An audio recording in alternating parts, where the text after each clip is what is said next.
பிரம்மாண்ட இயக்குனர் சங்கர் இயக்கி உலகநாயகன் கமல்ஹாசன் நடிக்கும் இந்தியன் 2 ஜூலை 12 முதல் உலகமெங்கும் திரையரங்குகளில். அதிமுக ஒருங்கிணைப்பு இதுதான் இப்போ அரசியல் வட்டாரத்தில் பேசு பொருளா மாறி இருக்கு. அதிமுக ஒருங்கிணைய வேண்டும், இந்த கோரிக்கையை கட்சிக்கு உள்ளும் வெளியிலும் பேச தொடங்கியிருக்காங்க. கடந்த சில ஆண்டுகளாகவே சசிகலா இந்த கோரிக்கையை முன் வச்சுட்டு வந்த நிலையில இந்த மக்களவை தேர்தலில் ஓபிஎஸ் பாஜகவோட கூட்டணி அமைச்சு சுயேட்சை வேட்பாளராக எம்பி தேர்தலில் போட்டியிட்டாரு. ஆனால் அதில் வந்துட்டு தோல்வி அடைஞ்சிருக்காரு. அதன் பிறகுதான் அதிமுக ஒன்றிணைய வேண்டும். ஏன்னா இந்த மக்களவை தேர்தலில் ஒரு சீட்டை கூட அதிமுக வெற்றி பெறலை. எனவே தேர்தலில் வெற்றி பெற வேணும் அப்படின்னா அதிமுக ஒருங்கிணைப்பு மட்டும்தான் அதுக்கு ஒரே வழி அப்படிங்கிற விஷயத்தை எல்லாருமே பேசிட்டு வர்றாங்க. இந்த நிலையில தான் ஓபிஎஸ் அணியில இருந்த ஜேசிடி பிரபாகர், புகழேந்தி ஆகியோர் அதிலிருந்து வெளியேறி கேசி பழனிசாமியோட இணைந்து அதிமுக ஒருங்கிணைப்பு குழு அப்படிங்கிறதையும் உருவாக்கி இருக்காங்க. இந்த நிகழ்வு எல்லாம் ஒரு பக்கம் நடந்துட்டு இருக்க இந்த சூழல்ல மக்களவை தேர்தல் முடிஞ்சிருக்கு. நம்ம ஏற்கனவே சொன்ன மாதிரி அதிமுக ஒரு இடங்கள்ல கூட வெற்றி பெறலை. எனவே இந்த தோல்விக்கான காரணத்தை குறித்து ஆராய்வதற்காக அதிமுகவோட தலைமை அலுவலகம், அதாவது ராயப்பேட்டையில் இருக்கக்கூடிய அவர்களோட தலைமை அலுவலகத்தில் கூட்டம், ஆலோசனை கூட்டம் அப்படிங்கிறதும் நடந்துச்சு. ஆனா இந்த கூட்டம் தொடங்குவதற்கு முன்பே கட்சியினருக்கு ஒரு விஷயம் சொல்லப்பட்டுச்சு. என்ன அப்படின்னா, இந்த கூட்டத்தில் அதிமுக ஒருங்கிணைப்பு பற்றி யாருமே பேசக்கூடாது அப்படின்னு எடப்பாடி பழனிசாமி வலியுறுத்தி இருந்தாரு. அந்த வகையில் அந்த கூட்டத்தை அதை பத்தின எந்த தகவலுமே இல்லை அப்படிங்கிற கருத்து நம்மளுக்கு வெளியாகி இருந்தது.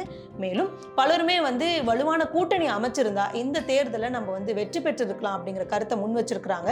அதுக்கு முற்றுப்புள்ளியா எடப்பாடி பழனிசாமி 2026 வலுவான கூட்டணி அமையும், அதிமுக வெற்றி பெற்று ஆட்சியை பிடிக்கும் அப்படிங்கிற விஷயத்தையும் அவரு முன் வச்சிருக்கிறாரு. இப்படியா எடப்பாடி பழனிசாமி அடுத்த தேர்தலில் வலுவான கூட்டணி அமைப்போம் அப்படின்னு இந்த சர்ச்சைகளுக்கு எல்லாத்துக்குமே முற்றுப்புள்ளி வச்ச போதும் அதிமுக ஒருங்கிணைப்பு வேண்டும் அப்படின்னு கட்சிக்குள்ளேயே கழக குரல் எழுந்திருக்கு. எனவே அது என்ன அப்படிங்கறது விரிவா பார்க்கலாம். ஒருங்கிணைப்புக்கு ஒத்து வராத பழனிசாமி. கடந்த சில தினங்களுக்கு முன்பு முன்னாள் அமைச்சர் செங்கோட்டையன் வீட்டு விழாவில் முக்கியமான மூத்த நிர்வாகிகள் எல்லாமே எடப்பாடி பழனிசாமி கிட்ட ஒரு விஷயத்த பேசியிருக்காங்க. என்ன அப்படின்னா, அதிமுகவை ஒருங்கிணைத்தா மட்டும்தான் தேர்தல் வெற்றி அப்படிங்கிறது உறுதியாகும் அப்படிங்கிறத திட்டவட்டமாக கூறியிருக்கிறாங்க. இந்த ஸ்கிரிப்டை நீங்கள் ஏற்கனவே எங்கேயோ கேட்ட மாதிரி இருக்கும். அது வேற யார்கிட்டையும் இல்லை, ஓபிஎஸ் தான் கடந்த சில தினங்களுக்கு முன்பு இதே வார்த்தையை சொல்லி இருந்தாரு. தனித்து தேர்தல் அப்படிங்கிறது சாத்தியமே இல்லாத ஒரு விஷயம். அதிமுக ஒருங்கிணைந்தா மட்டும்தான் தேர்தலில் வெற்றி பெற முடியும் அப்படிங்கிறத ஆணித்தரமாக அவர் சொல்லி இருந்தாரு. அதை தான் அதிமுகவுக்குள்ள இருக்கக்கூடிய மூத்த நிர்வாகிகளும் எடப்பாடி பழனிசாமி கிட்ட சொல்லி இருக்காங்க. ஆனால் எடப்பாடி பழனிசாமியும் இதுக்கு இறங்கி வரவே இல்லை. இப்படி மூத்த நிர்வாகிகள் தனித்து எடப்பாடி கிட்ட பேசியிருந்தாங்க. எனவே இந்த ஆலோசனை கூட்டத்திலையும் அதை பற்றி பேச்சு எழும் அப்படிங்கிறத முன்பே யூகிச்சுதான் யாருமே அதிமுக ஒருங்கிணைப்பு பற்றி ஆலோசனை கூட்டத்தில் பேசக்கூடாது அப்படிங்கிறத முன்னாடியே கண்டிப்போட சொல்லி இருந்தாரு பழனிசாமி. சரி, இந்த ஒருங்கிணைப்பு, இந்த குரல்கள் இப்போ தொடங்கியதான்னு பார்த்தா நிச்சயமா கிடையாது. 2021 நடந்த சட்டப்பேரவை தேர்தலில் கூட பாஜகவோட கூட்டணி அமைச்சு அதிமுக தேர்தலை சந்திச்சிருந்தாங்க. அப்பவே அமமுக, அதாவது டிடிவி தினகரனை அதிமுகவோட இணைக்க வைக்கணும் அப்படிங்கிற வேலைகள் எல்லாமே நடந்துச்சு. ஆனா எடப்பாடி பழனிசாமி அதுக்கு மறுப்பு தெரிவிச்சாரு. அந்த தேர்தல் அதிமுக தோல்வியும் சந்திச்சது. அதன் பிறகு நடந்த கிட்டத்தட்ட 10 தேர்தல்களில் தொடர்ந்து அதிமுக தோல்வியை தான் சந்திச்சிருக்கு. குறிப்பா அதிமுகவோட தோல்வி அப்படிங்கிறத தாண்டி தேசிய கட்சியா இருக்கக்கூடிய பாஜக வளர அதிமுகவோட முடிவுகள் காரணமா அமைஞ்சிடுச்சோ, குறிப்பா அதோட தலைமையில இருக்கக்கூடிய எடப்பாடி பழனிசாமி அதுக்கு வழிவகுத்துட்டாரோ அப்படிங்கிற கேள்வி தொண்டர்களுக்கும் எழுந்திருக்கு.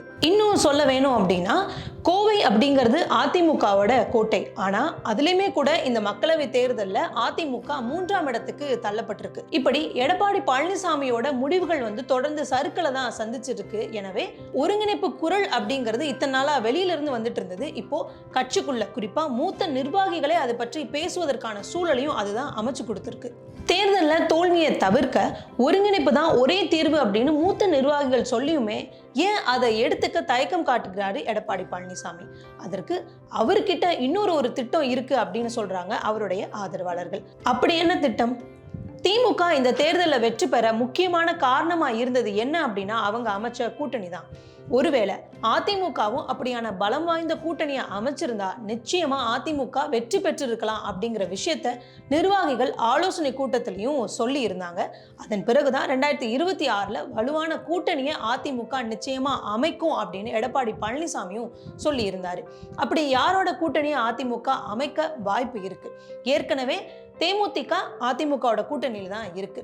பாமகவை கூட்டணிக்குள்ள கொண்டு வரும் நோக்கத்துல தான் விக்கிரவாண்டி இடைத்தேர்தலில் அதிமுக புறக்கணிப்பை செஞ்சிருக்காங்க அப்படிங்கிற விஷயத்தை தான் அரசியல் விமர்சகர்கள் கருத்தா முன்வைக்கிறாங்க.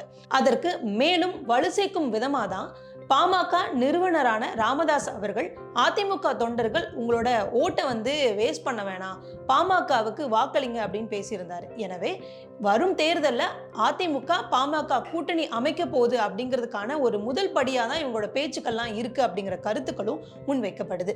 இதனையும் தாண்டி திமுக கூட்டணியில் இருக்கக்கூடிய கட்சிகளை தங்கள் பக்கம் இழுக்கவும் எடப்பாடி பழனிசாமி திட்டமிட்டு இருக்கிறாரு. சொல்லப்போனா கடந்த மக்களவை தேர்தலிலும் கூட திமுக கூட்டணியில் இருக்கக்கூடிய கட்சிகளை இழுக்கும் வேலைகளை செஞ்சாரு. குறிப்பா சொல்லணும் அப்படின்னா அதிமுக தங்களை கூட்டணிக்குள்ள வர சொல்லி கேட்டாங்க அப்படின்னு மேடையிலேயே திருமாவளவன் அவர்கள் பேசியிருந்தாங்க. எனவே இப்படியான வியூகங்களையும் வகுத்துட்டு வர்றாரு எடப்பாடி பழனிசாமி. இந்த நம்பிக்கையில தான் 2026 வலுவான கூட்டணி அதிமுக அமைச்சு ஆட்சியை பிடிக்கும் அப்படின்னு பேசியிருக்காரு. இப்படி எடப்பாடி பழனிசாமி ஒரு திட்டத்தை வகுத்து அந்த வழியில போயிட்டு இருக்காரு. அதுக்கு முட்டுக்கட்டை போடும் விதமாக தான் அதிமுக ஒருங்கிணைப்பு அப்படிங்கிற பேச்சை எடுத்துட்டு வர்றாங்க மூத்த நிர்வாகிகள். ஆனா தொடர்ந்து அந்த அதிமுக ஒருங்கிணைப்பு அப்படிங்கிறத ஏன் எடப்பாடி பழனிசாமி புறக்கணிக்கிறாரு? ஏற்கனவே கடந்த 10 தேர்தலில் அதிமுக தோல்வியை சந்திச்சது.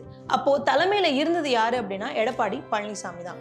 ஒருவேளை இந்த ஒருங்கிணைப்புக்கு பிறகு, அதாவது சசிகலா, டிடிவி தினகரன், ஓபிஎஸ் அவர்கள் எல்லாருமே அதிமுகவுக்கு வந்த பிறகு வெற்றி அப்படிங்கிறது இந்த கட்சிக்கு கிடைச்சா அப்போ அதுக்கான காரணம் யாருன்னு சொல்லுவாங்க?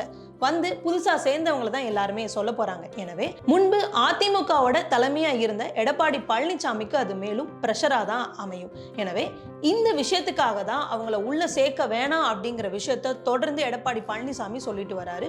குறிப்பா அவரோட பவர் அப்படிங்கிறது கட்சிக்குள்ள அவங்க உள்ள வந்தாங்கன்னா குறைவதற்கான அதிகமான வாய்ப்பும் இருக்கு. அதனாலதான் என்கிட்ட ஒரு ரூட் இருக்கு, அதன்படி போலாம், நீங்க சொல்ற இந்த அதிமுக ஒருங்கிணைப்பு வேண்டாம் அப்படிங்கறத மீண்டும் மீண்டும் சொல்லிட்டே வர்றாரு. சரி, எடப்பாடி பழனிசாமி அதிமுக ஒருங்கிணைப்பு சாத்தியமே இல்லைன்னு சொல்றாரு ஒரு பக்கம். ஆனா இன்னொரு பக்கம் ஜானகி அம்மா எப்படி ஜெயலலிதாவோட தலைமையை ஏற்க ஒரு கடிதத்தை கொடுத்தாங்களோ அந்த மாதிரி சசிகலா ஒரு கடிதத்தை கொடுத்தா நாங்க அதை கவனிப்போம் அப்படிங்கிற மாதிரியான விஷயத்த சொல்லியிருக்காங்க.